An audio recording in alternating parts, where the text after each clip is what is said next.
The following is a presentation of the Belly Up Sports Media Network.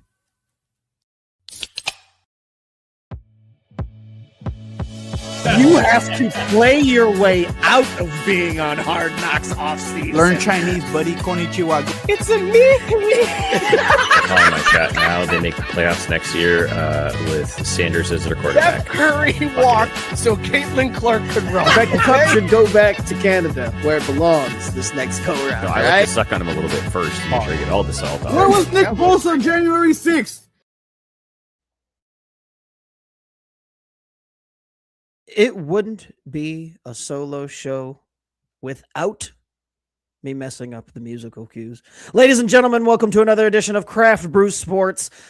You're stuck with me tonight with Greg as your host. Mike is out on assignment, aka spending time with his wife, and so we wish him well. But not to all of your dismay, because at the last second, Mookie was able to join us. What's up, Mookie? What's up, guys? What's up? You know, I'm really glad to be here. Tell you what, feels great, good, real good. We can't all be having a staycation like Mike as pictured here, with his charcuterie board in a suitcase. And I think those are travel. I was gonna say, make sure that the folks at home right, can see it. There we go. Give them the full picture view. If you're able to see this on YouTube, you're in for a treat. But if not, Mookie, did you employ AI to construct a background to piss Mike off this time? Oh, I most definitely did. If their stupid thing at StreamYard, it's not going to work with my green screen, then I'm going to take full use of their AI that they're making available to us just to waste their money. And no, Gabe, it's not a porn collection. It is it's a Plex server, so chill out. Not gonna lie though, when you brought that up when we were talking pre-show, and it just kind of caught a glimpse of your computer, I was like, are those porn still images that he's like searching through? I didn't want to call you out, but it looked mighty suspicious. Because anyone's personal collection is that well organized right now. Just to give you a taste of what's on the most recently watched here, right? Who does? Sesame Street, The Office, King of the Hill, NCIS, Curious George, Skyscraper Live. Did you watch that at all, Scott? I did not, but Chase pointing out that it's a Plex server full of porn. So it can be both. Look, when you have kids on the server, you can't risk any kind of stuff like that. So no, this is squeaky clean over here. Sure, it does have some documentaries that are all above board, you know. And like some grainy 18, one of my favorite ones is, I think it's 1898. It's called The Round Hay Garden Scene. It is the first video actually recorded. So that is on here, in case you want to check it out.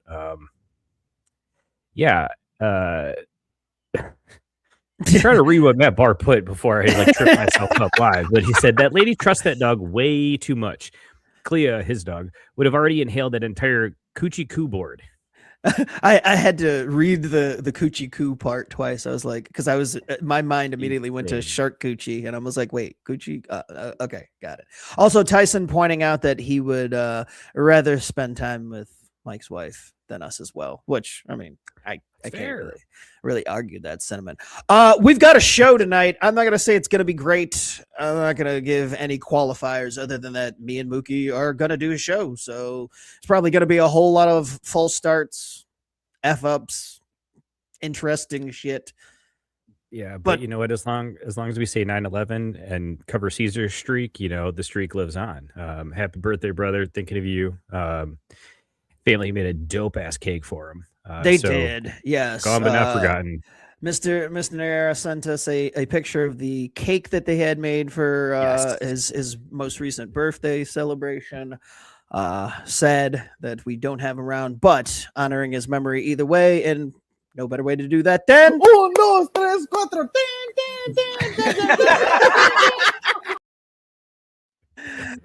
I feel like that he would appreciate the fact that that's how his memory lives on in this show. And I got to tell you, I know we said we wouldn't go in too early, but it has been 5 minutes, and Cesar would be jacked for this WBC. As hard as Aaron Judge tries to not let him get excited, I bet you Cesar would be jacked to see how this baseball is going to play out.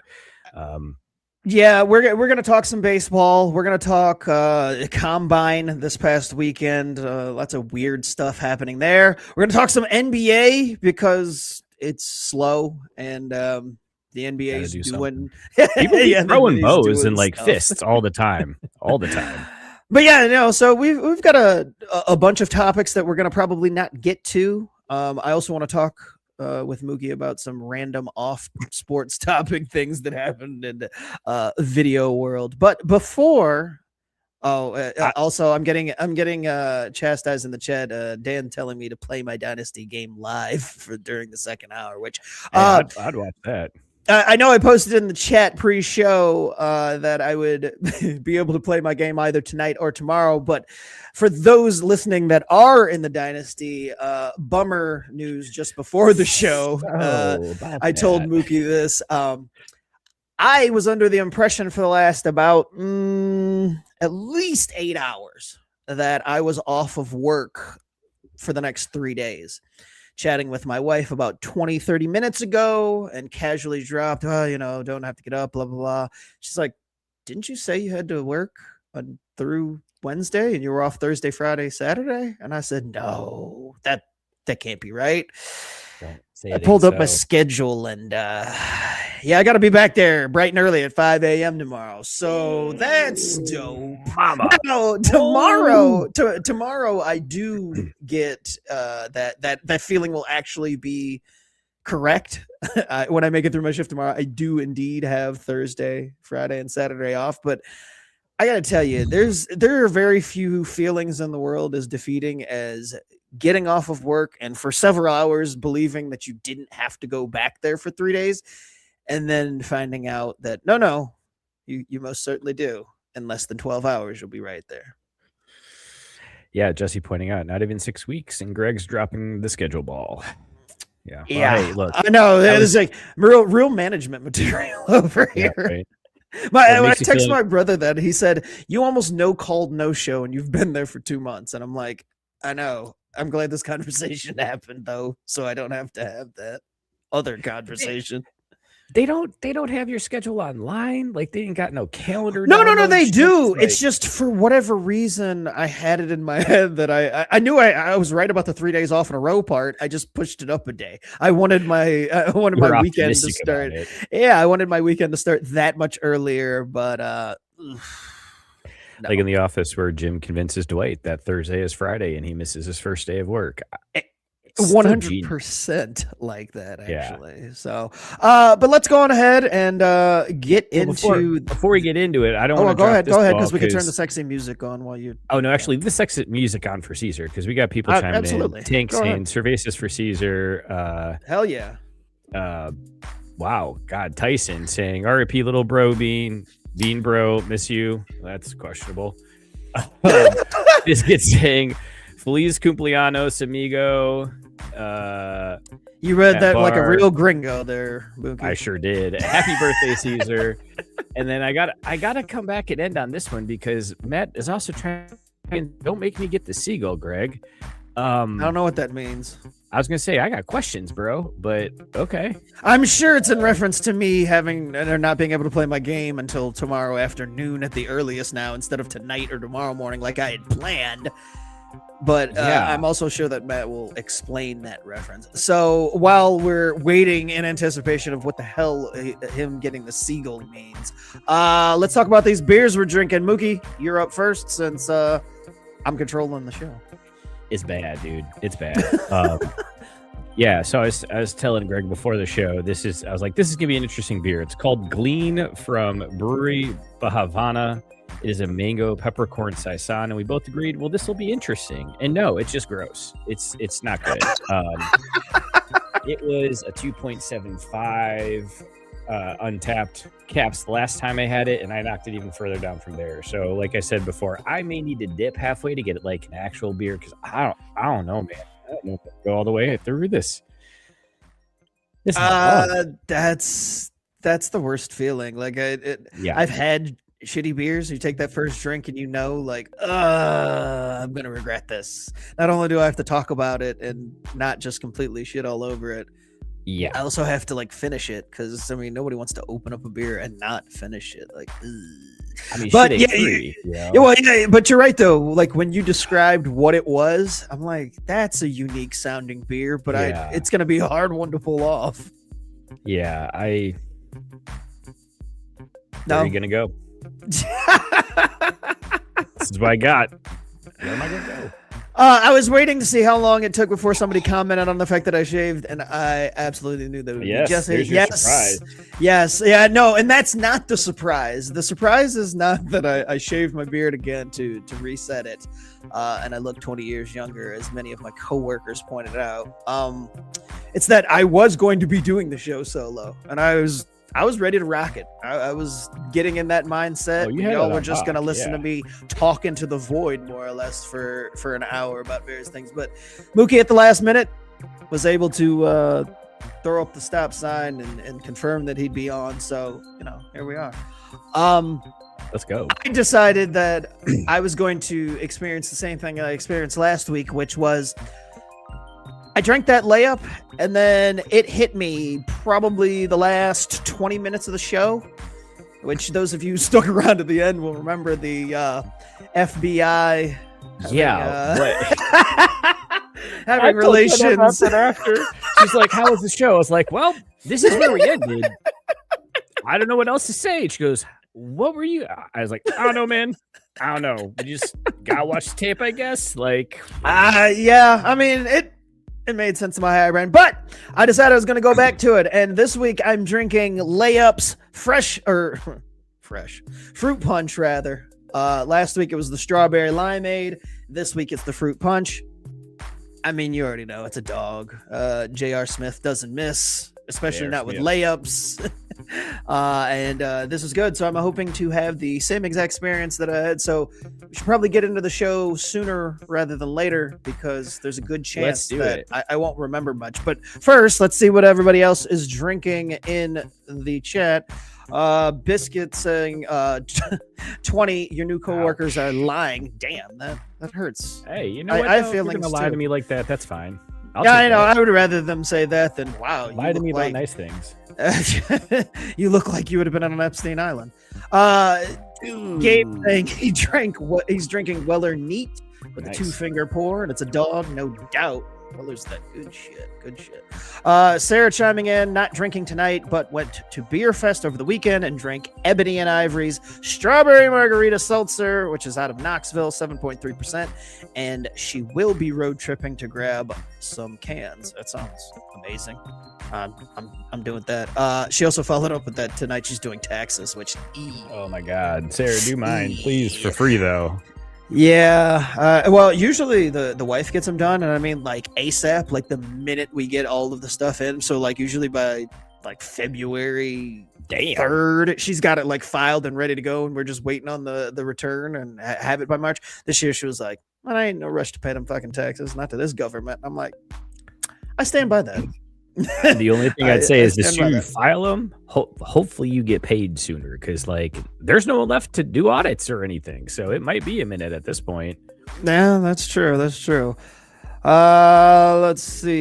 see.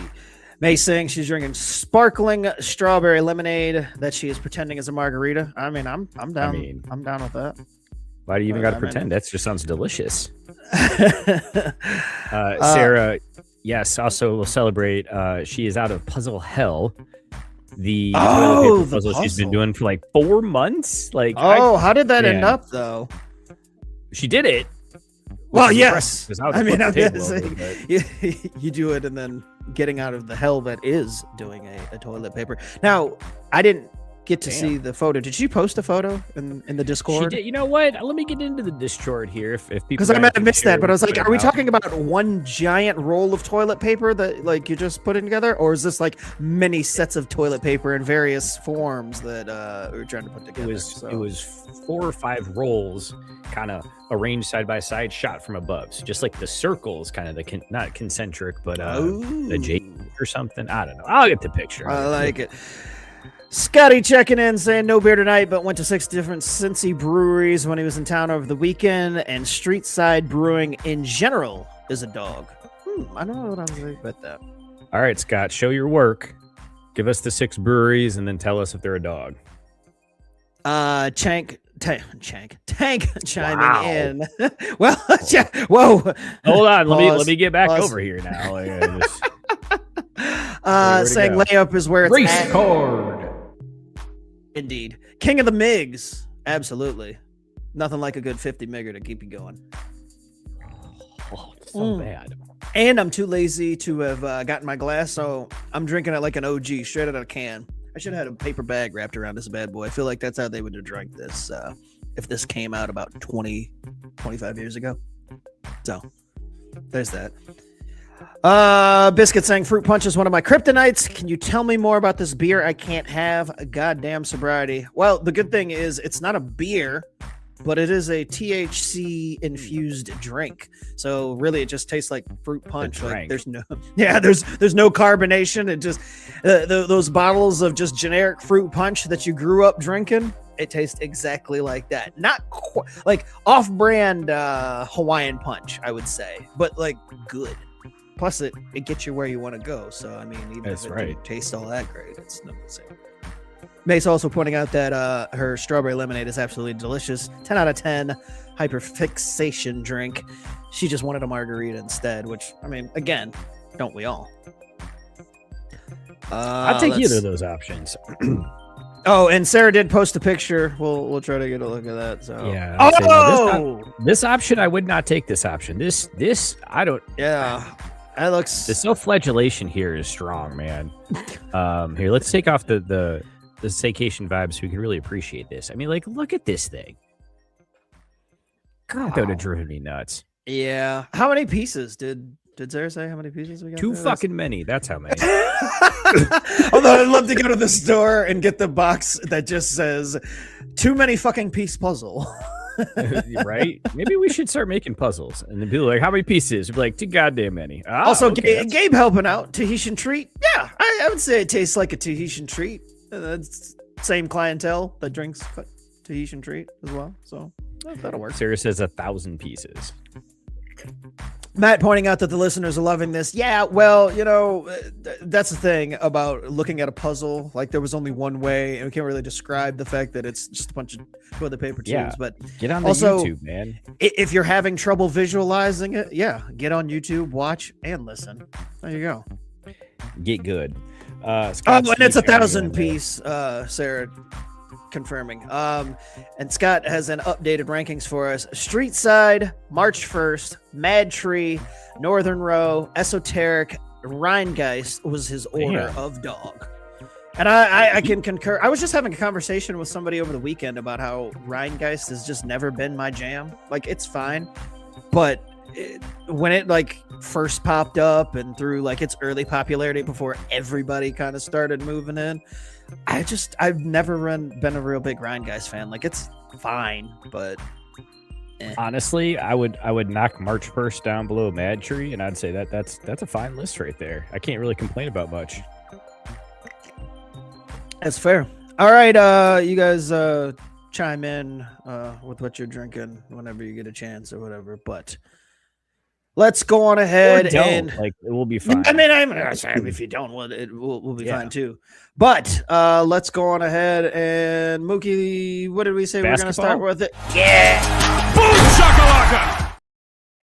shakalaka. One of my absolute favorite stories of the week. Magic City Monday is coming to Atlanta Basketball Arena. Atlanta Basketball Arena to you. For those of you who don't know what Magic City is, or no, Magic City is one of the most famous strip clubs in the city of Atlanta, known for their lemon pepper wings. We've discussed Magic City a few times on the show. Many an athlete are patrons at said Magic City. They're known for their wings, but obviously known for their adult entertainment. And the fact that the Hawks are having a night featuring and sponsored more or less by Magic City is downright hysterical. They played a pivotal role, Magic City did, in helping produce this night that the Hawks are putting together, and they're bringing in T.I. to do a halftime show during this. That's perfect. And when you read the press, when I read the press release about it, it said T.I. will be featured singing some of his most popular songs. And I thought to myself, when's the last time T.I. made a hit? And does anybody under the age of us know who T.I. is? I mean, the people that I don't think that it matters. I was gonna say, I don't think that matters because we do. And right. it heightens the identity of a Magic City night. The people that matter, no. Yeah, this is incredible. All sorts of other stuff. The lemon pepper wings will also be featured on this right? night. That's amazing. Do you think they're going to be as good? No, because it's just like anything else. Like it can say where it's from, but if you don't get it there or directly taken out from there, 2026 is the last time he made a hit. I don't remember last time I heard T.I. Like seriously, is he still making shit? Like really? I don't know. Truthfully? What, you think I listen to radio? I damn sure don't. But I also my music, like I used to be like right up on everything, and especially in like hip hop and any of the artists that I cared about, which T.I. was loosely in that. But I mean, I don't know. 2015 is when my like music interest really stopped, and that's kids. Yep. See, let them know. I don't know. That's kids. So the kids are listening too. Right? How about let me know? Hold on. Like I feel like a bad hip hop fan, but then again, it's like T.I. Like this was when anybody that was like at the top of. Well, no, I mean it's just not somebody who was at the top of my list or my fandom. Like T.I. was, oh cool, he's on this feature, and he had a couple of tracks in there. Right? Like, look, we all fell in love with the stripper. Right. And we wouldn't have had that journey if it weren't for T.I. And after that, like he doesn't need to do anything else. So it's great to see these out there still making himself a living. But whatever. Here's the thing. It's going to be a hell of a show. That's really all that matters. Doesn't matter if they're relevant or not. They have to put on a great show at that halftime show for Magic City Lemon Pepper Wings night. Like you can't have I got here. This is Atlanta needs to win this game, I don't right? think. Oh, absolutely. I don't think you can have Red Panda at that halftime show. I don't think she brings the hype Jamie as much as May says let him know is, right? Like, you got to get the right halftime show, and I think T.I. is it. Yeah. Also, just before the show, trying to find out the exact details, they're playing the Spurs, and apparently the Spurs center is trying to get the evening canceled. Wemby? I can't say like why he was trying to get the. Hold on one second. Well, let's do some research. This will be a Google, Sarah, at least. Yeah, no, I think I did it. Here to go. San Antonio Center criticizes Atlanta for its Magic City Monday promo and calls for its cancellation. Somebody named Luke Kornet. Again, the NBA. I know less about the NBA than I do about hip hop these days. So yeah, there's apparently. that. But apparently he was surprised that the Hawks were doing this and said that other NBA players were also surprised by this and wants to have them cancel it, and that it would reflect poorly on us as an NBA community, specifically being complicit in the potential objectification and mistreatment of women in our society. I mean, that's a take, but I don't think that that's the reason they're having the evening. Like it's all about the chicken wings, right? Am I too naive? Because that's all I'm focused on. Lemon pepper wings, that is a wonderful thing to celebrate. Yeah, I don't think this is a bad thing when you're talking about like objectifying women like that. Like I don't think that guy stupidly. I mean, stupidly, they probably weren't like thinking that far ahead. Like I mean. They're probably like everyone loves the chicken wings. Let's do it. Well, yeah. I mean, don't get me wrong. I'm genuinely shocked that they decided to have a promotional night featuring a prominent strip club. But I mean, considering where they are, the esteem to which Magic City has reached, like, I mean, at the end of the day, they're looking at how much money this could generate, and I'm guessing sure. Magic City Monday is going to be quite the attended Hawks game. But what I want to know is it lemon pepper chicken wings night presented by Magic City, or is it strippers walking down the aisles and the arena? Because yeah, that's a little far. And I'm curious exactly what the situation will be like. But I thought the whole point was basically putting the food at the center of the night, making it a promotional thing to have in the stadium. And like, you can't talk lemon pepper wings in Atlanta without Magic City involved. So like, yeah, that's a rough affiliation, but then maybe have some better restaurants, man. Yeah, I mean, that's the best like food culinary thing your city has to offer is something from a strip club. Yeah, I mean, it says a lot about Atlanta, but would he feel better if it was a Waffle House night? Like, but that doesn't spark national interest. Like, we're not talking about this if it's a Waffle House Monday, right? Like, I mean, that's like a Monday in Atlanta anyway. Like, I bet they probably sell Waffle House in the arena in some capacity because I know the Braves do. So there's a good chance Atlanta does. And that's just a huge thing down in Atlanta in the South. So I don't know. It's weird to me that they're doing this. Like, and I'm not a Hawks fan, so I don't really have a stake in it other than to say, I think it's hilarious. And I am all for it. Even if T.I. comes out singing things from 20 years ago. I just want some lemon pepper chicken wings, man. And seeing, like, I think that's the part that's getting glossed over here is that they're giving an opportunity to people to get these chicken wings who may not feel comfortable stepping foot in a strip club. And they want to try the wings, you know? Mace representing the lady saying she'll go to the game and give everyone a live play-by-play as her civic duty. See? Oh, so, not everybody. Jesse pointing out that it's just the chicken wings. Like, yes. See, and there you go. So what's the damn problem? The big thing here. It's like, basically, it's an establishment that has wings that have grown beyond the popularity of just being a strip club. Like, it's a wing place that also features strippers. Like, it's kind of Hooters. I mean, that's what I was going to say. I mean, aren't we basically talking Hooters? They just, well, maybe, who knows? Do they even take their clothes off anymore? If you don't have to make a tip because the wings are so good. Biscuit rightfully pointing out that Waffle House night would get you a Malice in the Palace too, which I'm also here for. Dude, Detroit basketball be ballin' and be banging. Like, how many fights have they gotten in this year? I mean, Gabe, they just came to your town and threw down with the Hornets, right? I mean, you say that as if Gabe's going to directly respond right to you in that very moment, but wouldn't it be cool if he did, though? It would be. But before you asked that question, he did say just randomly in chat, wings and titties, which that would also be a funny night. Just not Magic City Monday, just wings and titties night. Come get your wings, titties, and oh yeah, there's gonna be a basketball game played in the background. See, I feel like that's what like the Cincinnati Cyclones of the ECHL would pull out. They'd be like, "Look, we can't afford Magic City, so we're just here's what it is: show up, fill the seats, make us a little bit of revenue, so we can afford to bust these players around." Scott, I got some good news for you though. We have opened up a new demographic for the show because Haley sent in the picture of their dog is attracted to the dog in the background here. So now we have crossed into a second species in terms and of also fandom. Feet. Oh, hey,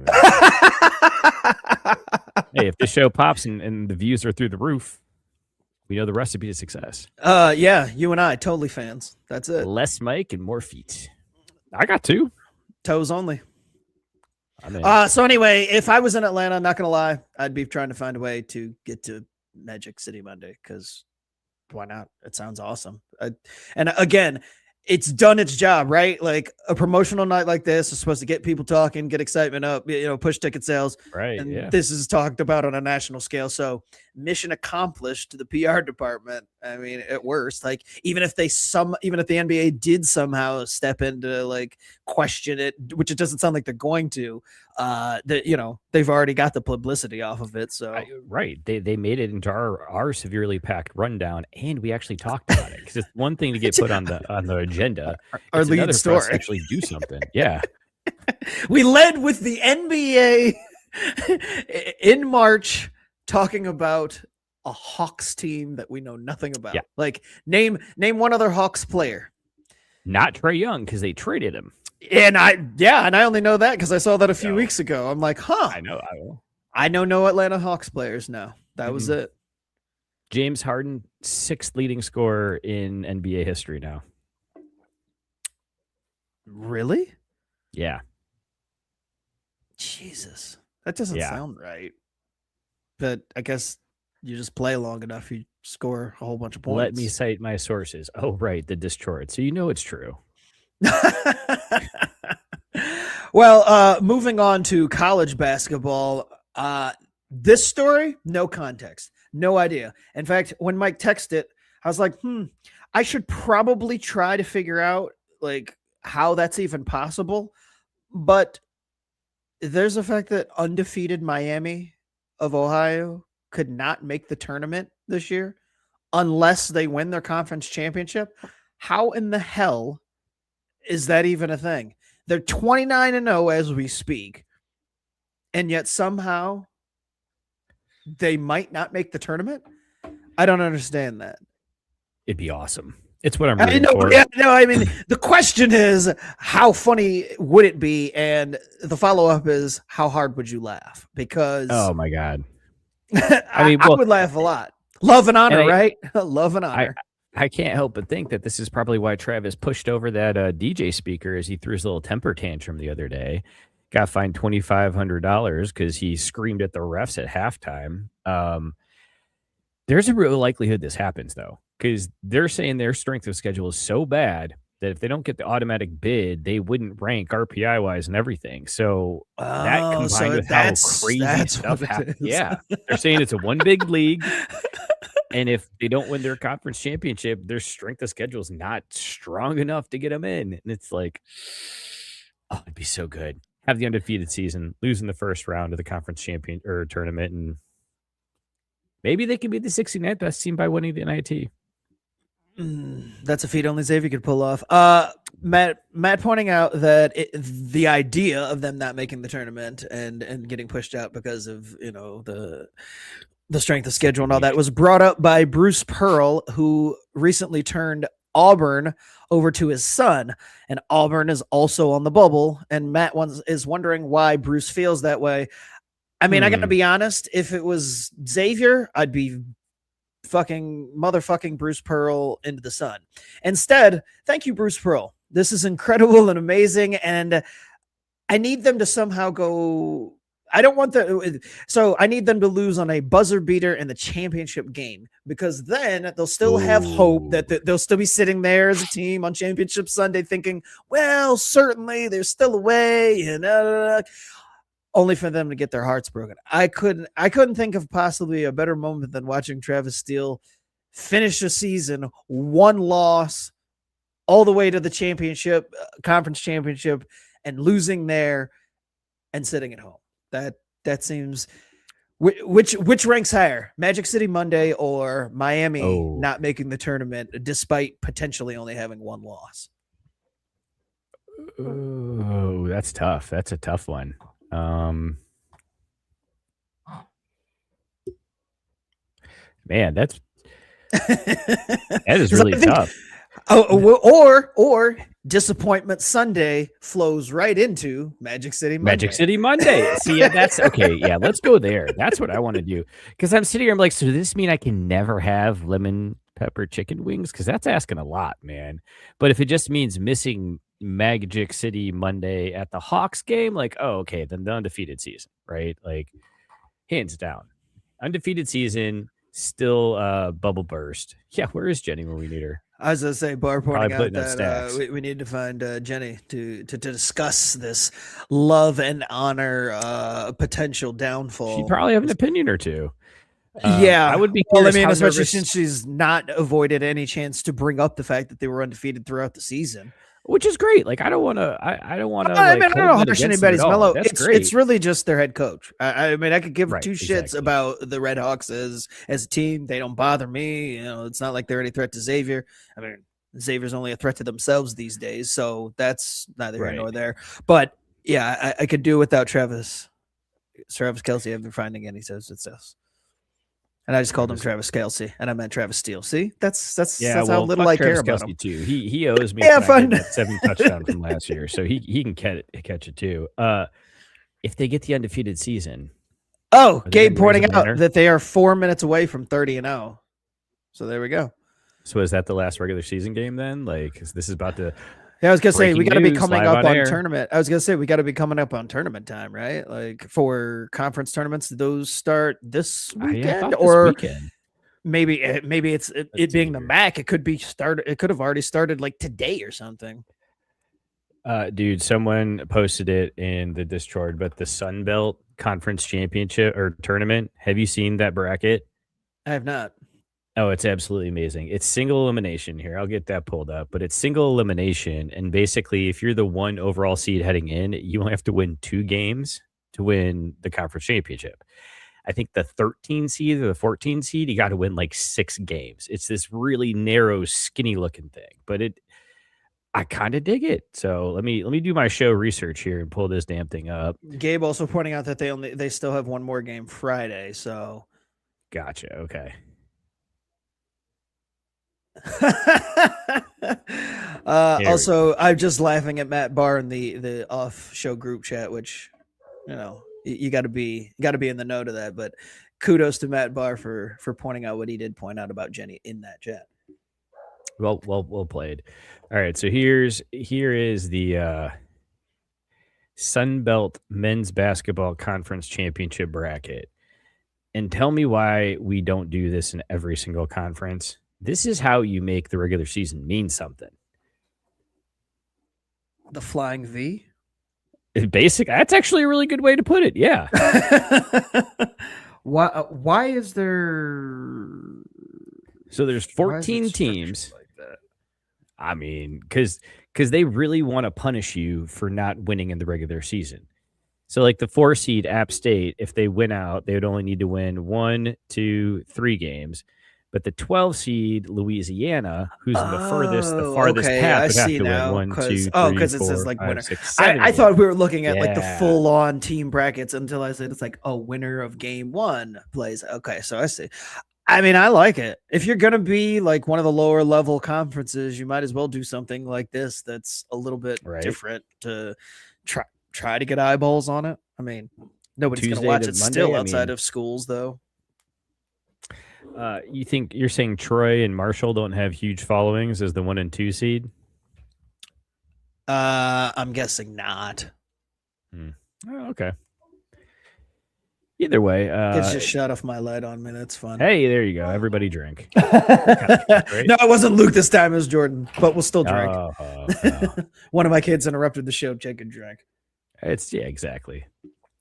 But anyway, before we get out of talking about basketball, because we can't root for Miami to lose forever, let's go on ahead and play our ScottSki45 Stat of the Week.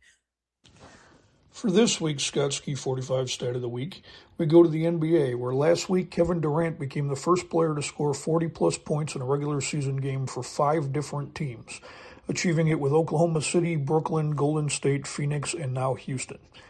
No other player has ever scored 40-plus points for 5 teams, but Durant is one of 2 players to score 40-plus points against every NBA team, LeBron James being the other. So it took me, I listened to it pre-show, and I had to listen to it twice because I had to wrap my head around the 2 parts of those. One, James Harden has played for enough teams for that to be a stat. That's kind of weird that a player of his talent has played for enough teams to be able to claim that stat, and that also he scored 40 points against every team in the NBA. And like LeBron doing that doesn't necessarily shock, but they're the only 2 that have done that. That's wild. Also is Durant, not Harden. Oh, whatever. Durant, Harden, same thing. Hold on for a minute there. Oh, you gotta scroll. Race card. I guess it's better than saying Westbrook. I suppose, yeah. I still don't separate those 3 in my mind. Like they will always be even though the 3 of them haven't been on the Thunder in 15 years now. It's It's been way too long. It doesn't. They've feel spent good more time how old apart it than makes they me did feel. together, but I still Yeah. think of the three of them like interchangeably. Like, Dude, I how did often they have not to win a remind myself. title, man? No, the world will never know. It's crazy. It doesn't make any sense. But also you left out the third nugget of knowledge in that ScottSki fact of the day. Kevin Durant's in Houston. I think I knew that. Oh, that struck me this week when I heard about it. I was like, damn, for real, that's right. They did ship him out of there. Man, that's crazy. Yeah, Durant's worn out his welcome at like the last Basically everywhere. Yeah. Phoenix didn't want him. Yeah, I mean, how everybody long is gets he gonna be sick. in Houston? Everybody gets sick of him being on his burner and attacking fans and whining about whatever team he's playing on. It's like an impressive stat, but for the wrong reasons. When you put it like that, like at least LeBron can be like, "Well, I was ring chasing all those years, so like I got an excuse." I mean, And then I wanted to be Durant might have a similar excuse, but with much worse results than others would be.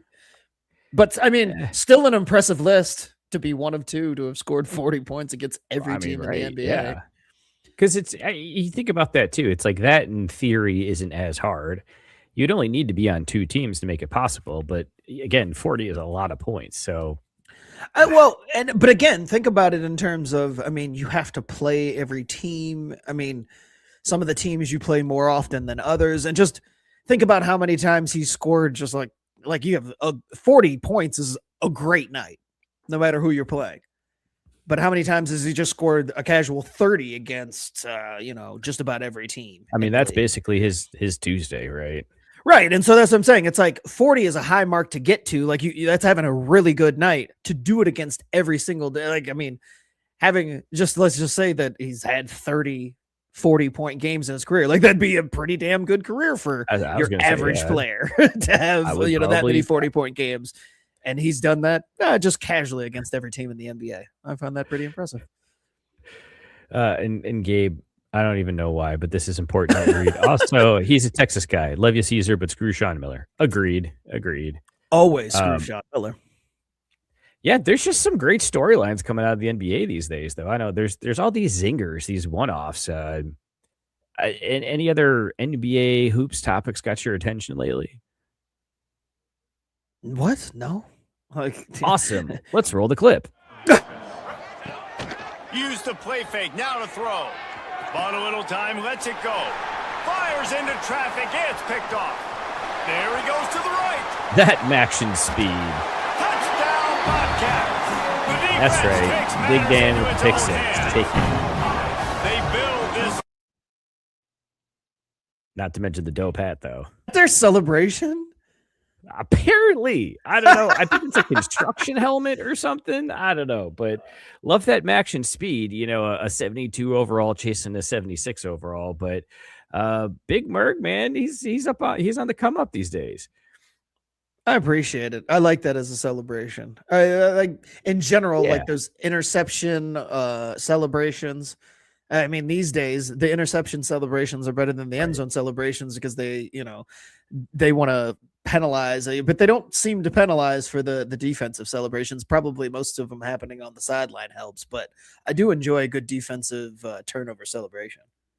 Right, because you were talking about it in real life, not in the video game. I'm like, they penalize you for celebrations? That's never happened. Oh, no. Yeah, no. I meant no, I meant in real life. They definitely try to penalize you for excessive celebrations in any form. So, and yes, Dan, you almost dove too early, but you snuck it in there at the end. That's what matters. Don't worry, I got another one that's got some great sillies for you, Scott, but we'll get to that one a little bit later. All right, cool. Well, in the meantime, I don't want to wait any longer, so let's do it. Here's the pitch. Oh, shit. The WBC is back, baby. Team USA took the field today in warm-up action. Boo you. Against the Giants. I got to watch just a little bit of it, but the first four Team USA batters reached base, and then I later got updated that the score was 15-1. So Team USA off and running, which is good. Wow. Yeah. And that was against a professional baseball team. Well, yeah, but I mean, it's spring training for everybody. So, I mean, yes, this collection of all-stars that's put together for this once every 4-year competition trounced a team that did not throw like all of their starters and, in fact, are missing some of their starters, one of which pitches for Team USA to this tournament. So it's like, yeah, they're definitely not so full strength. But the goal for Team USA in all of, especially all these lower level games, is to beat the shit out of everybody they play, because they should. Just on names alone, this team is loaded, and they shouldn't lose the game. And today, also before this first matchup, because the players for Team USA haven't spent time together. They've all been with their respective clubs having early spring training, and so they just now getting together as a group, whereas some of the other countries have been playing together and either in off-season outings or other venues. Also have a lot more continuity. Team USA kind of throws together a group, an all-star team of who's ever been the best for like the 4 years prior. Whereas the other teams, they bring in some new faces, but a lot of the faces carry over from WBC to WBC. Even some of the like greats that tend to hang around a little extra, like Clayton Kershaw coming on Team USA, even though he's retired. And yes, he's just kind of like a fill-in or an if they break in case of emergency type thing. But like other teams that are less talented have kind of always had one of those guys where it's just like, he's way past his prime, but he's still like one of the best players for this country. Either way, this team looks to go all the way. Like they came within a strike of winning the last WBC. But not inspiring was the team speech gave by a captain of this Team USA. That's Aaron Judge. Now, I will say I do put my Yankees hate aside for this type of venue. And that is so much to say that as long as Team USA wins, I'm fine with it. But if they lose, this was all Aaron Judge's fault, and fuck the Yankees forever and always. And that's still not a thing. But not off to a rousing start for Aaron Judge. Now, reports were that he was like forced into doing the pregame speech. He didn't really want to, and he kind of just made it short and sweet. But if you watch the video, it was awkward. And if you listen to what he said, it was even more awkward. And the timing of what he said, based on the actions of the country that he plays for in the last few days. Well, this is what he had to say pregame. Really short. Sacrifice for your family at home. You're sacrificing for your country, and you're sacrificing for the brothers in the trenches with you every single day. That's what they all want us to do, fellas. You know we're down. We're beat up a little, man. You know, lean into each other, man. We're going to lay it out there on the line. And if we do that, we're bringing home the gold. I'm telling you. It was delivered almost as awkwardly as I read. Just completely broken. Like, it seemed forced. I don't know how anybody was inspired, and nobody reacted. Like, I don't know. The video didn't go for much longer after the speech cut off, but seemingly nobody moved when he said this. Like, the room full of people just sat there. A brain freeze or something? What is he even talking about? I don't know. I have no idea. There's no trenches in baseball. Like these guys, right. they're all playing for. They're mercs. They're coming together for a couple of weeks, hoping to win this tournament. Then they're going to go back to their teams. Like, I don't know. It was awkward, and like I said, not a very good start for a guy that I'm already in. But hey, go out there and mash taters, and I guess it doesn't fucking matter, right? Yeah, I mean, honestly, I didn't even see the video or anything, but I heard that Bryce Harper nailed it. He said, we got to go into this thing with the same kind of swagger that Team USA hockey has. I'm like, there you go. It's that easy. That's all you got to say. That, and really, he could have kept it short and sweet. But Bryce Harper knows. Bryce Harper is one of my favorite non-Braves players, like, of the last 20 years. He's been hated a lot because he's pretty smug and super confident in himself. But I mean, when he hit the reporter with "That's a clown question, bro," dude, early on in his career in Philadelphia, or in Washington when they were in San Diego in the locker room, for something that wasn't a clown question, right? Like, wasn't it a legit question at the time? Oh yeah, it was kind of like an actual question, but it was one of those things where it's like they had lost a game that they should have won, and the reporter trying to get kind of have like a gotcha moment, and instead got embarrassed, and lives in infamy because Bryce Harper hit him with one of the greatest comebacks of all time. And whether or not it was a clown question, it was the perfect response for a question you don't really want to answer. It'll forever be remembered as that. Like, without saying "fuck you," Bryce Harper did it in the best way possible. But Aaron Judge should take notes from Bryce Harper on how to properly intro the next couple of weeks of a tournament that you're playing with dudes. Like I don't know. I just like it really felt like he was like, should I do this like a war movie or like every generic sports movie? What if I blended them? That'll be good. And it just came out like word vomit. And the problem is with that awful, whatever you would call it, word vomit, like you said, the problem is, as an athlete, you got to be able to visualize yourself, right? You want to set a vision, have a path, understand where you're going with it. I can't visualize what he said, but now Bryce Harper saying you got to have the swagger of Team USA hockey. I can visualize that. I mean, look at that combo. That's nice. That's actually little kind of hockey solid, action right? playing baseball. I'd be down for Hockey this. player sliding into home. Okay, is that supposed to be? What the hell is the truck on the field? Is that supposed to be like a Zamboni that AI just completely effed up? I said, do Team USA baseball in the World Baseball Classic with the swagger of Team USA hockey, and that's what it gave us. And there's a truck playing second base with USA on it. Yeah, hey, you know what, though? That's how you eat up the middle of the infield, right? And I like how some of it's grass and some of it's ice, but there's all dirt. I'd also like to point out that Jesse, putting in quotes, is something that Judge could have said. Work the zone. Get precision strikes. Yeah. Again, the timing of what Judge said and the USA starting this journey after both the hockey thing and this weekend when, we kind of just casually went to war. All around it happened. all around weird timing. So congratulations, Aaron Judge. Go mash some taters. Go mash some taters. Like less talky, more hitting the ball hard like you do. All right. Like we didn't pay you to come here to speak. Right? So Scott, we're really a shoo-in for this title. Like, you're really feeling that confident? I mean, I feel like at worst it'll be like the last time. They'll get back to the championship game.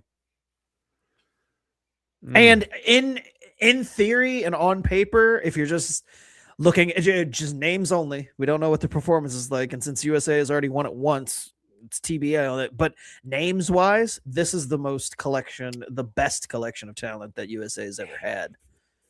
Because this was the first time that you had like not past their prime superstars signing up. Because the very first one, it was like a who's who of guys that were like about to retire, like Chipper Jones and Griffey, and Roger Clemens. Like it was like every steroid user of the 90s, like having a farewell tour.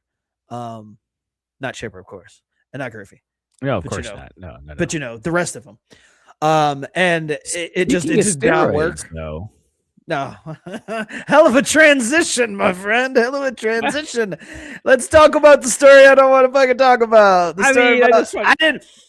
It's great because I was so busy at work today that I wasn't able to even see the news when it happened. I didn't find out about Jurickson Profar of the Atlanta Braves getting suspended for 162 games for his second PED violation. And it's not just his second. It is his second within a year. Yep. The start of last season was the announcement that he would miss the first 50 games of the season being suspended for PEDs, which no big shocker in baseball. They've had a handful of guys suspended and a couple other. Yes. Jesse's suggesting legalize it. It'd be steroids. I am not of that mind. I am of the mind that, hey, they banned him. They are officially outlawed. When they didn't, sure, whatever. I don't give a shit. Like everything. But if the rules is the rules say don't do them. And the rules also say that you're going to get tested and tested frequently if you fail the first test. So the idea that Jurickson Profar would go through last year, miss the 50 games, have to sit out, be ineligible for the postseason. 80, yes. Long. It's insanity to me that it happened this way, because he's not the first repeat offender. There's been a few guys, but most of them minor leaguers who absolutely have nothing to lose. Profar recently signed before last season a $60 million contract with Atlanta for 3 years. So quite a bit to lose. Atlanta's going to pay like $20 million of that, then it seems, right? Like, yes, somebody did basically say that he signed a self-voiding contract because he didn't get paid for the first suspension, and he won't be getting paid through this suspension. I don't understand how you get busted twice in a calendar year for the same exact thing. Like, the minute they pulled out. Yes, well, that's the thing. Okay, so Jurickson Profar, for those who don't know, was once a really highly touted prospect. He was supposed to be like a future superstar. Career didn't go like that, but he did just enough to like stay in the majors. Well, then all of a sudden he had what was a career year. Very late on in his career. He's almost, at this point, he's almost 30. Has a career year with San Diego. Nobody really believes in it. He was a free agent all the way until like just before this time last year. Like Atlanta signed him way late in the offseason. And it was got $60 million. Yeah. He still did, because that's, the going rate for the. But somehow it's like the least shocking thing, though. Whoa, a guy who for his career was an underperformer, then all of a sudden has a spike year, cashes in, and immediately gets popped for PEDs. I didn't think it was going to happen twice, but the fact that it happened once wasn't surprising. I don't know how this happens so close, though. It's like the tester left. They confirmed that you did have the false test, and the minute you had the false test, his thought wasn't, man, I should probably never do this again. This is my warning. Like, all right, I get it. They're watching me, and I got. Instead, he was like, I got popped. They probably won't test me again anytime soon. I'll just do a better job of this. Continue to do it. Dude. And could you imagine when the piss man showed up again, like when he clearly wasn't thinking that he would be caught? In your mind, you have to just be like, I done fucked up. Like, I just would tell the piss man, like, it's like getting pulled over, schmammered. You're like, I'm not blowing. I'm good. Like, hey, man, I'm not pissing. I'm going to piss hot. Like, just go back to the office and tell him it's what it is. Just slap him on. Just slap the shackles on him. He opened, like, the doorbell rang, and he showed up to the door with the needle in his ass. He's like, ooh, wasn't expecting you today. Gonna just take the L on this one. Jesse trying to point out that if everyone's on them, it's still a level playing field. But that's the thing. When they weren't illegal or weren't outlawed by the rules of baseball, not everybody was doing them. Like, yes, there were probably more than half the league, I would say, but still, that's not a level playing field. So I mean, if everybody's doing it, fine. But if only certain people are doing it, I don't want it. And I especially don't want it for guys that otherwise wouldn't be in a position like Profar. Like, he's not making that money and he's not being trusted. Look, this shouldn't have fucking happened to my team, and they have a reputation, and this dude is selling it. Like, it'd be one thing if Profar's dumbass just had this happen and it was just like, yeah, Profar, and he played for some other team. But every time Atlanta Braves outfielder, no, fuck that guy. He signed a deal, immediately tested positive for PEDs, sat out 80 games. We were out of like playoff contention by the time he came back. So basically utterly pointless for the games that he did play, and then proceeds to get popped again. No, not Atlanta Braves, just major league dumbass. Jurickson Profar has failed for the second time. Keep the Braves out your mouth. We're going to have so many Magic City Mondays for the Braves to make up for this shit and make people forget.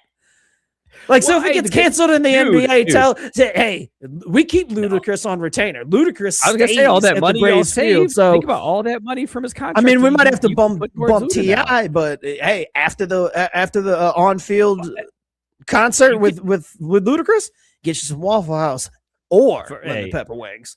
First of all, a lot of baseball games, right? Second of all, you got the 7th inning stretch, but you could do something after the 3rd inning or the 5th. You know, you could have multiple performers. There's no limit on this stuff because you've got $40 million to spend.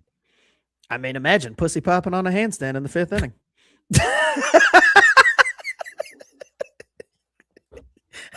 I mean, hey, you go to baseball to see a game gets out of. Hey, but we got to stick around at least the 5th. Like, we got to stay till the 5th. Like, I heard they're gonna do some things.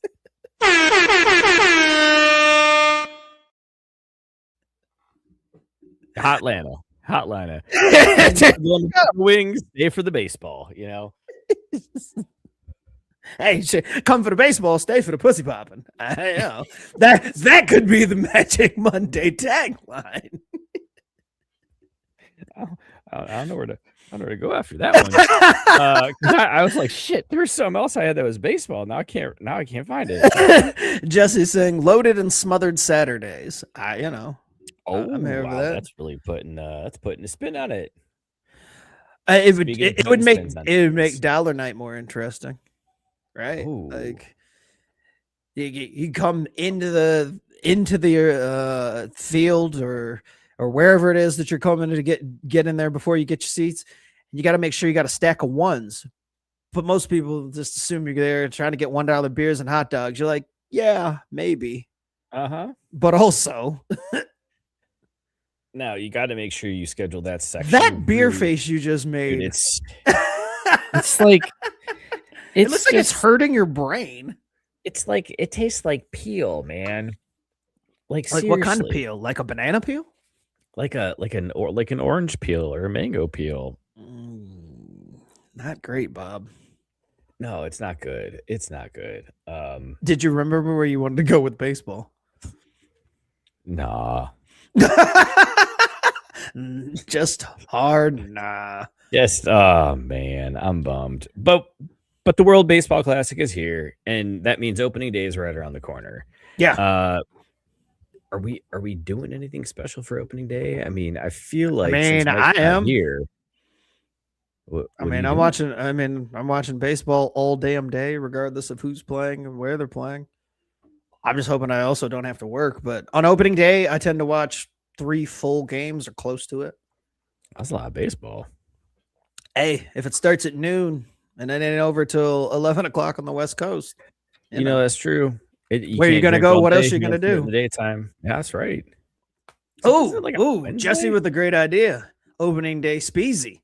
I might be down for that. I might be down to pop in. I got to double check my schedule. I'm pretty sure I'm off on opening day. But if I am for sure off, I'm down to hop in and out of the speakeasy all day for that. That sounds like a fun opening day right there. Okay, now we're talking. You're down for that? Like, is that how you prefer to watch baseball, hanging out in the speakeasy? I'm getting called out left and right too. Big Dan saying bitter beer face. Yeah, dude. I mean, I just need to suck it up and chug it. I tried, and like I think Scott, you were talking, and I was like, I'll just take a really big gulp, and it just.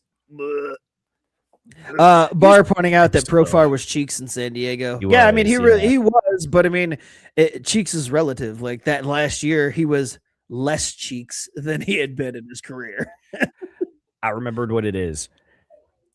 2-parter. Okay. Part 1 wins the fantasy baseball draft because that's always an the fantasy baseball draft is coming up the 5th of March, 15th of March, 5th. Fantasy baseball team names this year? Anything good? Any those puns people like to have and whatnot? Well, yeah, my brother, he named he's the defending champion, and he has Bobby Witt, and he also has a young player by the name who has the last name Wood, and his team name is I Wit a Nigga Wood. He starred out the two. He starred out the 2 G's, for those keeping score at home. But yes. Oh, and I'm being called out saying that Scott saying that I'm too afraid to have him in his fantasy baseball league. Actually, no, Scott, you were on the short list to join recently because we had an opening. But my fear was that you were also burnt out on fantasy baseball, much like you were burnt out on fantasy football and ran away from the league that we both share in that, sucker. How about that? How about them apples? So I didn't think you were man enough to face me, my friend. Yikes. Yeah. Although I will say, there are very few people that like when it comes to like baseball, like, it would be fun to be in a league with Scott because I know how Scott views baseball and is very similar to me. So I've gotten my brother up to that same kind of level, which, he is a big, but Bar's in the league too. And there's chances for folks to get in if they want to. So we'll see. Maybe I'll start picking out someday and running from Scott and have him join, but hey, look, prove he's not burnt out first. I feel like you just, what is it? You slapped him around a little bit with the glove and you threw down the gauntlet here. No, but I enjoy being in leagues with Scott because he's like a reasonable fantasy player instead of people that like overvalue everybody they own and undervalues everybody you own to your face, but secretly they want to take in some type of trade offering. So basically, you just don't like leagues where no one trades anybody? No, I love trading. I don't like leagues where people constantly try to lowball you.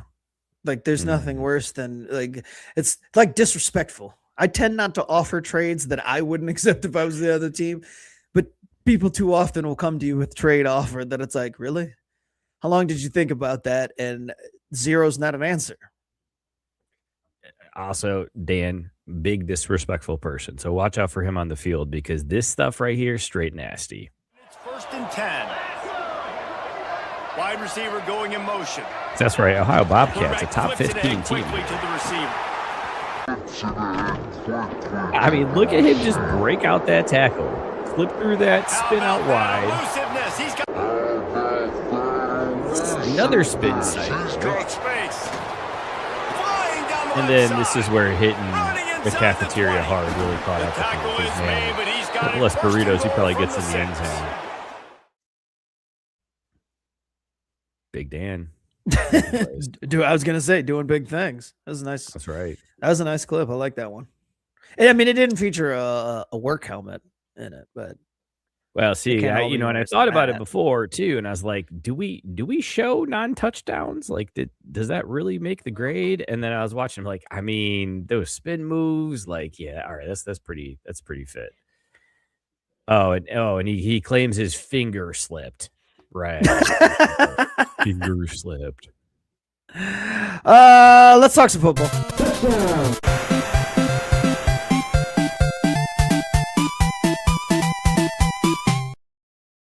Football season's over, but the combine means next season's not that far away. Very interesting combine weekend this past weekend. This has been deemed to be a less talented draft than the last few. Historically, one of the weaker ones, but that didn't make for any less interesting randomness that happened in the draft this weekend. For those of you who had the draft already happened? Or the combine, rather. Sorry. Oh, wow. Okay. I was like, I'm that far out of it. Although you say that, but you're going to blink in the drafts here because I was looking at something and it said, the draft is April 24th. I'm like, that's much sooner than I guess I had in my mind. Like, I know it's probably here. Later than it was. Like, it's going to be here. But anyway, Makai Lemon, who won the Blitnikoff this year as being the best wide receiver in the league. Did you see his clip of his interview? Let's say I didn't. Well, have you ever seen a clip of somebody on drugs? Oh yeah, I've seen those. It's very similar to that.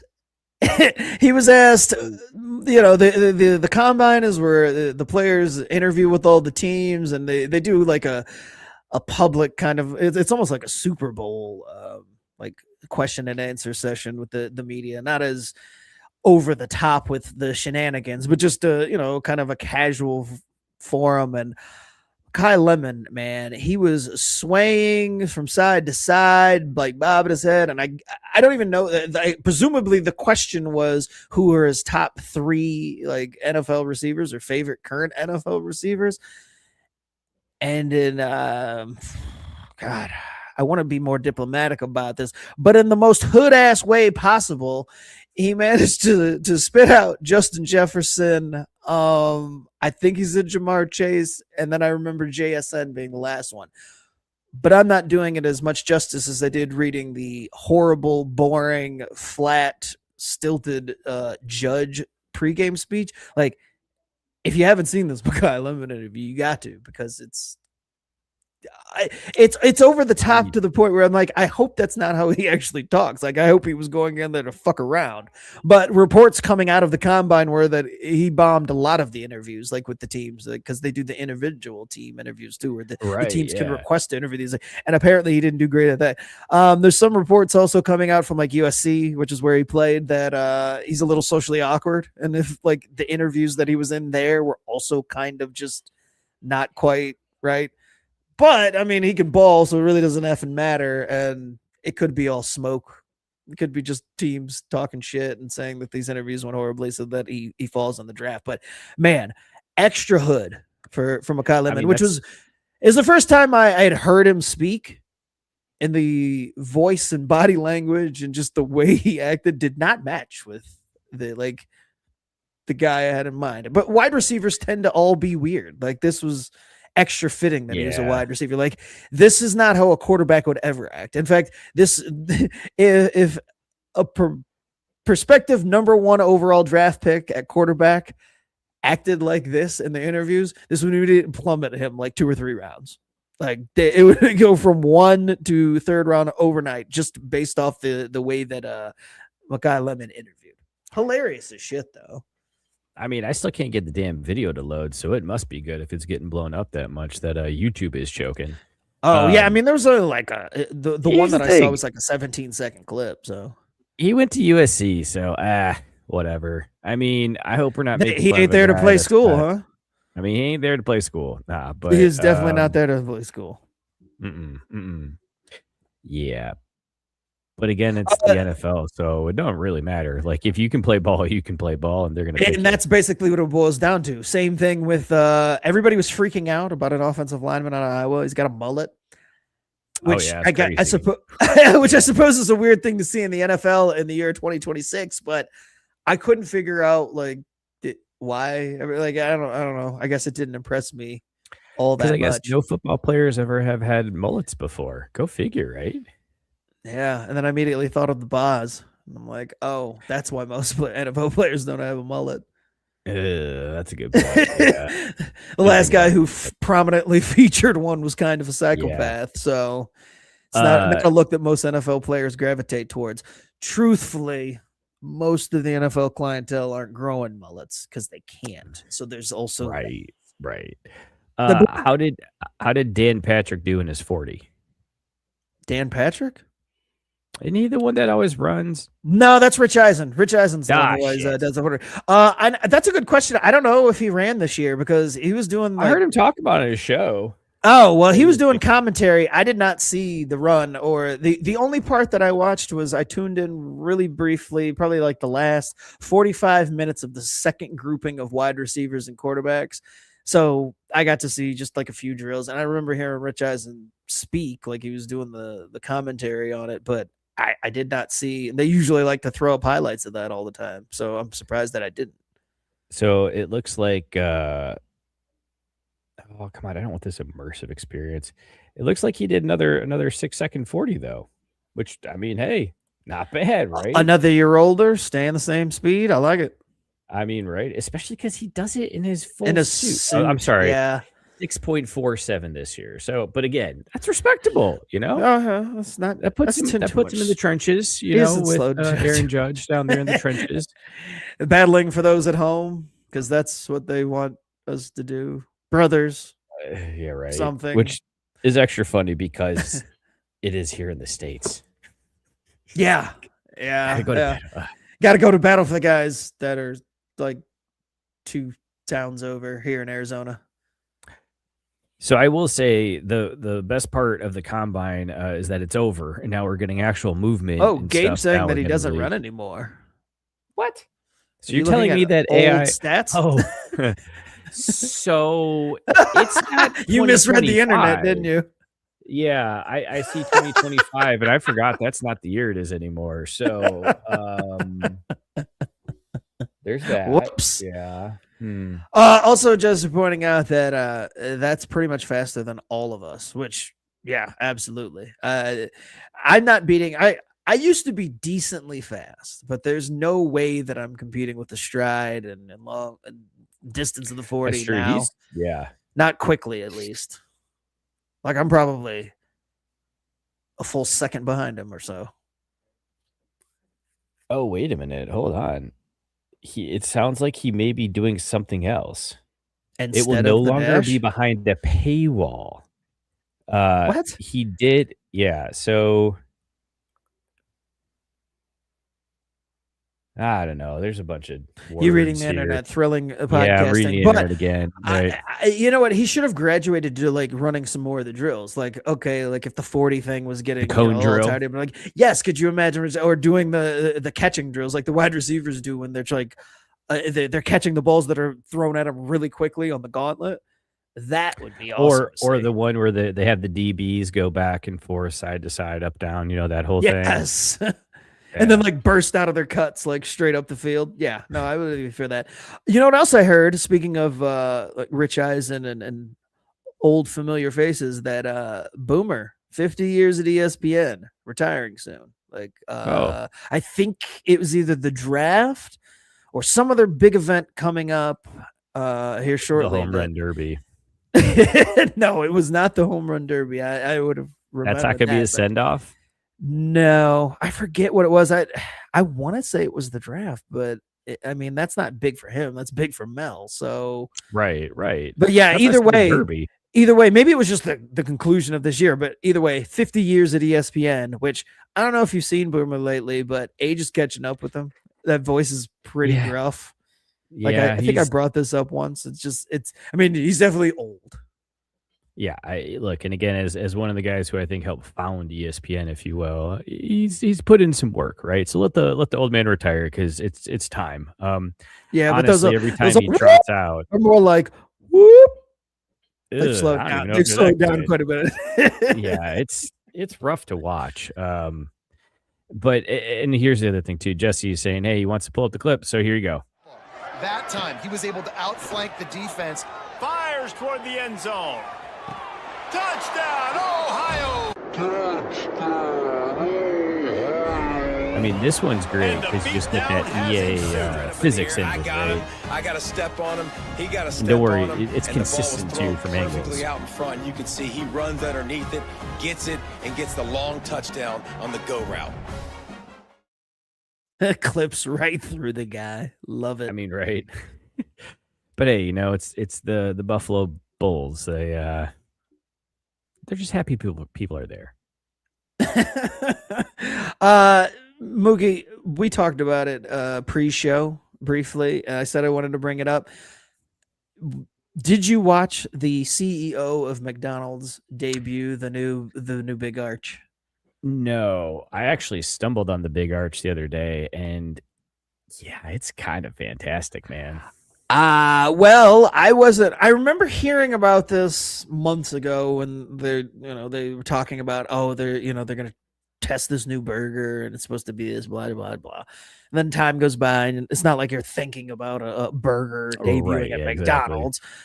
So when I saw like the preemptive ads the last couple of days, I'm like, oh, that's a fucking thing. Like, didn't that already come? No. All right.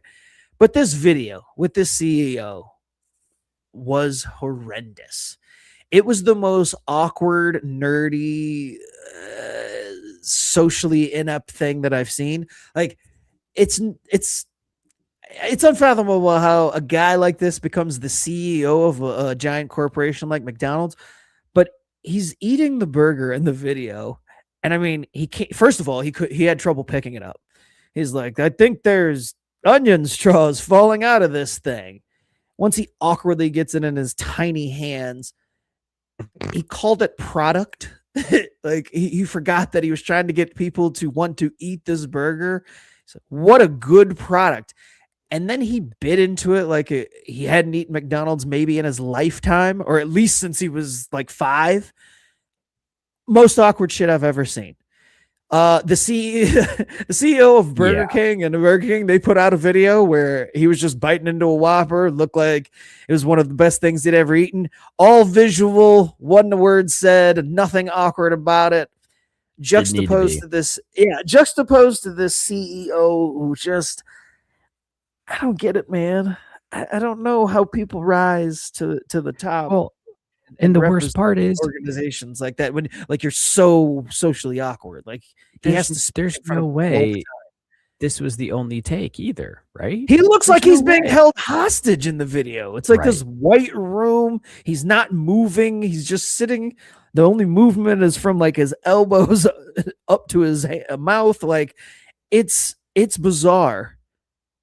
And I don't know why McDonald's wanted to put it out. Like they didn't have anybody that said, I don't think this is a good idea that we put this out there. Like, for one, I didn't know what the CEO of McDonald's looked like until I saw this interview. For 2, knowing that that's the CEO of McDonald's makes me want to eat there less. And 3, I absolutely wasn't sold on wanting to get an arch deluxe based off this video. Like, if you had one prior to, better off for you. Because after seeing this, I'm like, I don't think I want to eat that burger just based on this video. Also, the idea that it's a full half-pound burger at McDonald's, I don't think the world needed that. Like the quarter pounder is too much meat as is. I feel like I could have done without another one on top of it. Like it's not good. And Dan, I've not had it. Yeah. So Mookie, what's the verdict on it? I mean, you said it's good, but like it's solid, man. Is it worth getting? I'd say would you get it again? Oh, absolutely. Because we went just on a whim. We were like coming back. We had to run a bunch of errands. The kid was just being a mess. And I was like, "Who fuck it, man? Let's just get McDonald's. Be done with it." And I saw it on the app. I was like, "Big arch." It's saying that it was because he's an alien. It's got to be what it is, man. I mean, that's what it looked like. He's trying so hard to be natural and like easygoing about it, but again, you can tell this. Look, you're not going to shoot this in one shot, right? So they had to do multiple takes, and it's like, boy, that was the best y'all got out of it, because they also probably clipped it. It wasn't one straight shot through, and it was still that freaking awkward. Personally, if I'm going to go either way, I'm going with that flame grilled Whopper, because there ain't anything like it, unless I'm a little hungover and they need that greasy, peppery McDonald's. But look, I don't mind McDonald's. Like, I eat McDonald's. I don't want to sit here and pretend like, but given the choice, I mean, the answer is the Whopper, right? Like, I think Burger King tastes superior in every way. It's just, it's not socially acceptable to admit that a lot of times. And I find it like, there's not a Burger King on every corner. So see, that's the problem, right? There's not as many of them. Yeah. But I've always pretty much thought that they have a superior burger. But when I was a kid, though, I went through like phases. When I was really young, I was like, oh, McDonald's is king, and it's McDonald's or nothing. And then, you get a little bit older, and you're like, nah, it turns out the Whopper is actually better. And then later on, Wendy's up in there. For like a long time, you have McDonald's, and it was just like, that's right, old friend. And now it's just like, again, which one's easiest to get to? There's a fucking McDonald's every corner, so screw it. Oh, shit. All right, so the comment section's lighting up over here. I love it. Biscuit breaking it down for us, saying it's a double quarter pounder with different cheese, mac sauce that doesn't have pickles in it, and crispy onion straws. I mean, yeah, nailed it. Great. Although he says that, but part of the video that stood out to me was the CEO mentioning and of course, like when he's going through the list of ingredients, he drops in and of course our pickles. And I said to myself, and I even said to my wife, as McDonald's, are they known for their pickles? Is that a thing? Is that a thing? I'm like, those slimy little discs that they throw on there. Like McDonald's pickles. I mean, and now I don't give a shit enough to bother. But like when I was a kid, that was what I thought of with pickles. I'm pretty sure that's 90% of the reason why I hated pickles as a child. Like gross. There's nothing that's like, man, you know what I could really go for right now? A McDonald's pickle. Like, what an awkward thing to feature in the list of ingredients. Like, oh, and by the way, You know it's got them McDonald's pickles, bro. And Mace backing up. The McDonald's Thank pickles you. are a travesty. They are. They're so sad. They're limp as shit. Like they often just come out with like a bite, like you bite into it, it doesn't quite break off, so just pull them out, and it's like, well, fuck, I guess I'm not eating this because this pickle just pulled out. Like, oh man, not something like I said that I would feature in a video talking about a burger that I was trying to get anybody. All right, so we got to catch up with some of these. Big Carl. Delicious. Big Buf. Now, I'll tell you, Rallies. Ooh, between a Rallies and a Burger Buffer. King, that may be a Rallies, because here's the thing: Rallies has the funnel fries too on top. Dude, no fries except for maybe the curly fries at Arby's. Ooh, no fries come close to Arby's fries. Gabe saying Wendy's is the best, which I'm not mad about. I mean, I actually like Wendy's, and I had Wendy's tonight. And given the trip, my wife was like, "I'm gonna stop at McDonald's, but I might stop at Wendy's." And I was like, "I don't really want anything from McDonald's, but if you're going to Wendy's," and I did eat Wendy's today. Wendy's is dope. But you know what though? It was true back then, and it's true now. Jesus Christ, Wendy's is expensive, dude. Holy shit, yeah. their prices are insane. The only thing that beats it is Arby's, but Arby's is Arby's sphere. You know Arby's what I mean? makes you sign, makes you run your credit because Arby's is expensive as shit. I went there. You want a Jamocha shake? Well, we're gonna need a down payment here, dude. Just me I'm in the and drive-through. Just me and the boys, and all they're just there for the fries, and of course they got chicken tenders with it. It was like $40 for the three of us to eat, and it's not like we got a spread. Sorry, Greg. Thank you. What if I told you the Dow was at 50,000? It would mean absolutely nothing about $40 Arby. Sarah saying McDonald's for her as a kid was nugs with honey. Now McDonald's nugs. Those I think beat the well. Okay, but I've had this conversation. Better than Burger King, but Burger Kings are a hell of a lot cheaper. And also McDonald's nuggets when we were kids, when it wasn't true all white meat, when we got the gristle and the dark meat and the chicken parts, it's like the hot dogs of chicken nuggets. They just threw everything in there, and one was shaped like a boot, and you loved it. Dude, their chicken nuggets now are dry as fuck. And I mean, they're fine, like enough sauce, and you can kind of remember what it was like to be a kid. But man, do I miss the old school McDonald's chicken nuggets. These are not great. Sarah also said now that the only thing she eats at McDonald's is hot fudge sundae. Their unsweet tea is solid too. The hot, I mean, you can't beat soft serve ice cream. And shout out to Team Unsweet for all you haters. Wait, are you saying he worked at Wendy's and will still eat there? I feel like that's now that I was gonna say that's a stamp of approval, because most of the time after you get done working a place, no matter how much you enjoyed it prior, all the years of eating it for free could pretty much spoil you on it. But and yes, Biscuit, BK nugs are trash, but you get like 10 for $1. So who's mad? And again, Arby's crinkle fries greater than their. Ooh, that's bold. Ooh, I don't know about all that. Although I will say I have no point of reference. You know why? Because if I'm going to Arby's and dropping a mortgage payment on it, I'm not going there to experiment on fries. I'm going there and I'm getting the fries that I know what I'm getting. So those crinkle cut at Arby's may be the bomb, and I'll never fucking know. I also said the bomb in 2026. Why did I do that? Hey, look, we ain't judging. We'll push past it, because I wonder if you could ask him, be like, look, put me want in the curly timeout fries. Yikes! But like, can I get a couple crinkles just on the side? I just want to try them. Like, let me just catch it. 2 fries. Give me 2 crinkle fries on the side, because that'll be $15. Then sure, Arby's got no problem with doing it for you. Yeah, that's fair. Oh my God! Good Dan says he has 40 grand in McDonald's points. What are you going to do with all that? Ooh. Can you buy Monopoly tiles? Because that okay. So while we're on the subject, I will say, so I've got like pretty much all the apps too for these places. McDonald's, hands down, best reward system. Like they're the amount of points you give, and Taco Bell's is pretty good. Dude, Taco Bell's is a scam unless you spend here's why Taco Bell's is a scam, because of the time they give you in between when they expire and when you get them. Theirs is like a 30-day window. So they're on the, man, we got you in. Now you got to keep coming. You got to keep coming. Oh, them points, they're about to expire. So you got to show up every week. It's fine. Well, yes. I mean, if you're eating frequently, fine. But the McDonald's points last like forever, and they send me like all the email reminders and notifications. Hey, them points about to expire, dude, and it works. I'll be like, oh shit, I got these points. Hey kids, you want nuggets? We're going to McDonald's because these points are expired. I'm not fucking eating nuggets, but you're getting some free nuggets. You got to feed them, right? You got to feed them anyways. Might as well feed them for free when you can. Plus, you get kid points, right? When Daddy takes them, get the chicken nuggets. Like, oh, thanks, Dad. And you're like, no, you better behave. That reminds me. How many points do I have? Oh, well, I recently spent some because I had some going out at the beginning of February, and I think I had 38, but I'm currently sitting at 33,000 McD's points. So I am not too shy about spending my money on the McDonald's. Again, man, it's easy. The kids enjoy it, so it's like, fuck it. I'll find something I'll eat off the menu. It ends up being a Big Mac and like a McChicken. Miller for three. Oh, he banked it in. We're going to overtime.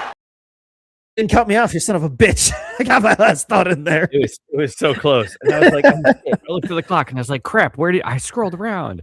And then and Dan pointing out, and I did know this because the last time I was there, I indulged. Dude. Yeah, at Burger King, they will let you buy the halvesies, which is half fries, half onion rings, and totally worth it. Totally worth it. If I'm going Burger King, I'm going all O-rings. Yeah, they do have some really good onion rings. Mm-hmm. I'll give Burger King that. But again, I mean, for my money, I don't know what to say the best, but it's up near the top. It's better than McDonald's burgers. Oh yeah, just pound for pound. No pun intended. Puns. Do we hit it all, Mike? You know what? He gave us one story, and I don't think we even talked about it. What else we got tonight? No, we got that story about, because see, this was one that I was like, wait a minute. Oh, the undefeated thing. The undefeated. No. He gave us the story about the Dani Rojas from he gave us all the stories because that's what Mike does. But Dani Rojas from what's his fuck? Ted. Yeah, Ted Lasso. Yeah, I'm about to say Ted Bundy, and I'm like, I know that's definitely not right. The character Dani Rojas is actually a real life soccer player, apparently, and tried out for some team and might be making it, might be in MLS. It's like, I don't know. That was the story. It's like, and I'm like, but I have to go back to the actual text because it's not in the text thread. I just looked. No. Oh, it's a different text thread. Sorry. Oh, see, look, guys, don't worry. Because this was when he thought you weren't doing the show. So, but he said it says soccer. The guy who played Dani Rojas and Ted Lasso is currently getting a tryout with El Paso Locomotive of the USL, and it would be amazing if he ended up making the team and then making a run to the MLS. And when I read that, I thought, FC Richmond? Weird way to phrase that story, because what am I going to say? The guy that played Dani Rojas? I'm like, I guess that's how I have to say it because I'm too lazy to go look up the actor's name. But also, he actually plays soccer? I didn't know that shit. Cristo Fernandez. He debuted with Guadalajara's Club Deportivo Estudiantes Tecos at age 15. Pretty good about that one. But after a second, because you earned it for your reaction to your own reading. Go ahead. He had a knee injury which set him out a year and then basically ended his career, but now he's coming back for AFC Richmond. So Mr. Barr, you gotta go and say hi to Mr. Rojas, or I guess Fernandez. I mean, no. This is cool. I just call him Dani Rojas. I'm just gonna call him Rojas. He's like your real name doesn't matter. Yeah. But I mean, I think it's a cool story just because, like I said, I didn't know that the actor like actually played soccer and was like good at it. Like, yeah, just out here trying out for like just casually trying out for league. I mean, good for him. You know what would be cool is if they made a run in the U.S. Open Cup. We got to see him in some like real stadiums and games. You mean here? Yeah.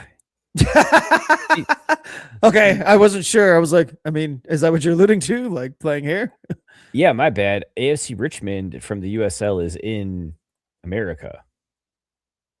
Oh, no, I lied. Wait, what the hell? No, this is some bullshit. Did you read the internet wrong again? Yeah, I'm searching shit wrong. Hold on a second. Signed with the USL club, blah, blah, blah, blah. Look, I didn't even question it. I was like, well, he's a soccer guy, so I'm sure he knows what he's talking about. Like there it is. So El Paso Locomotive. So we could still see him. I believe I said that part from Mike Stacks. Like I said that he was trying out for El Paso Locomotive. I don't fucking know, man. It's overtime. This is all free. This is all free shit you get here, right? Don't complain about the store being open extra hours. Just buy what's on the fucking shelves. Yeah, exactly. Next thing you know, the FBI will be having sex with boxing over in the corner, and then things will get real weird. How did you get there, honey? I don't know, but it was where we were. No better time than now to talk about these beers we were Let's drinking. do it, man. Let's talk about these beers. Sheesh. Oh my god, good stuff. Break it down for us one more time. This non-dog that you were enjoying. Yeah, for as shitty as this beer was, this was a great show because this Glean from Bahavana Brewing.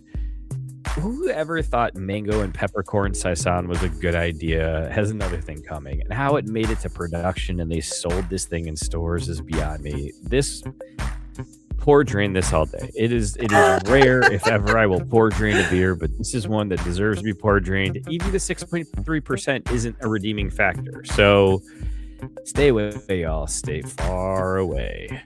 I also like to point out that Scott saying he didn't have the over-under the show breakdown in an hour and a half, so good job.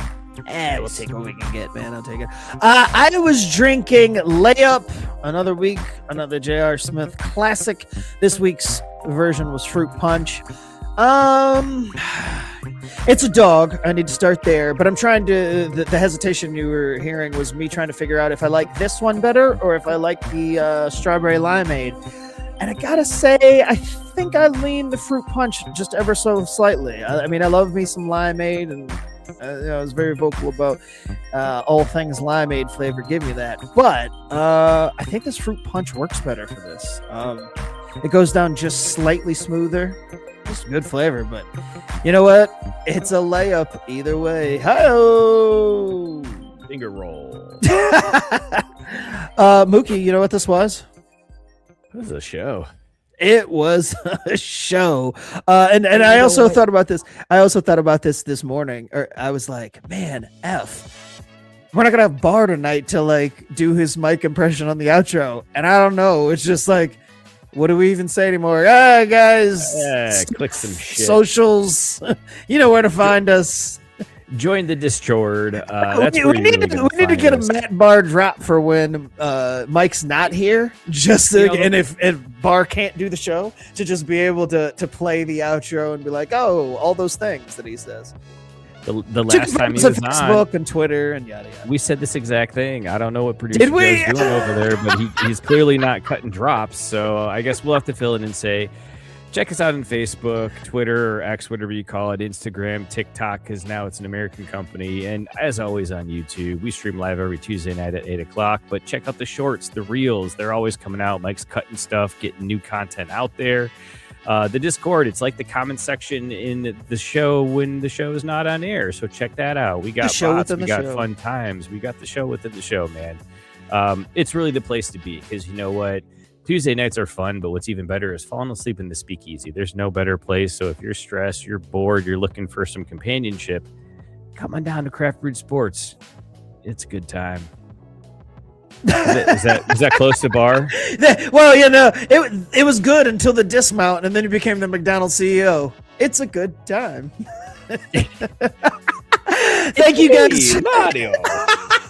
Thank you guys for joining us. This has been Craft Brewed Sports. We're here every week, as Mookie mentioned, but check us out wherever you find on your favorite socials and all that nonsense. Mike, we missed you. We'll be back next week. Cheers, everybody. You'll never walk alone, even with the snow bunnies. Hook 'em. Oh, we got it in there. Because you missed it. I never miss a chance. I was gonna say it after you. Snow bunnies, baby, we ski in them slopes.